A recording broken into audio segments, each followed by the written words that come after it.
This security guard comes to take leave to go to his village, but these two girls secretly put 5 lakh rupees in his bag. But the security guard finds out, so he puts the 5 lakh rupees back into those girls' bags, but they do not find out. While talking on the phone, the boss signals the security guard to leave, and the security guard goes to his village.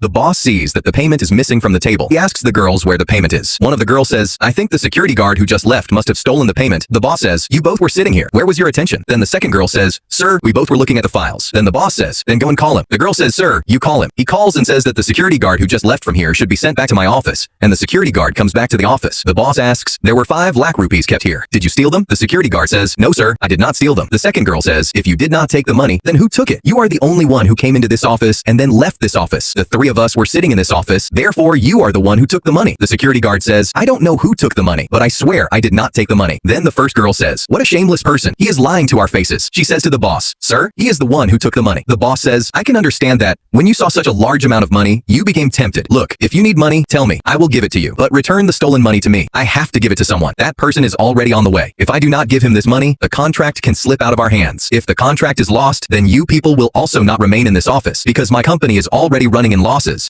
So I will not be able to pay your salaries. Therefore, you will leave the company. So I request you with folded hands to please return that money to me." The security guard says, "Sir, I did not take the money. I consider you like my son. Why would I steal money for no reason?" The second girl says, "Oh, old man, there is no need to make so many relations. You are saying son, son, just so that we do not blame you and start believing you." She says, "Sir, he is the one who stole the money. You should call the police." The security guard says, "How are you both so confident that I stole the money? What proof do you both have?" The second girl says, "What is the need for proof? Let's just check your bag. If you have taken the money, it will be in this bag." The boss says, "Yes, Rakesh ji, please let them check your bag." The second girl takes his bag to check it. She starts checking the bag and clothes come out of it. The security guard says, "Sir, there are only my clothes in this." The second girl checks the bag completely, but only clothes come out of it, not the money. The two girls say, "Sir, he just went outside, right? He must have kept the money outside." The security guard says, "I did not keep the money anywhere outside. You have already searched me. Now do one thing. Search both of them as well." The two girls get nervous and say, "Sir, now you will search us just because this old man said so? We have been working in this company for 2 years." Then the boss says, "Yes, why can't I search you? This security guard has been working for 10 years, and you people have been working for 2 years. If I can search someone who has worked for 10 years, then you should also allow yourself to be searched." And he tells the security guard, "Check their bags." When the security guard checks their bags, the money comes out of them. The boss angrily asks the second girl, "How did this money come into your bag?" She gets nervous and says, "Sir, I was checking the files. I don't know how this money came into my bag. Some security guard must have put it in my bag." The boss says, "Stop it. First you stole it, and on top of that, you keep telling lie after lie." The second girl says, "Sir, we did not like this security guard, so we thought that by putting the blame on him, we would get him removed from this company." The boss says, "I cannot tolerate girls in my office who steal themselves, blame others, and are ready to cause damage to me. That is why I am firing both of you from my company."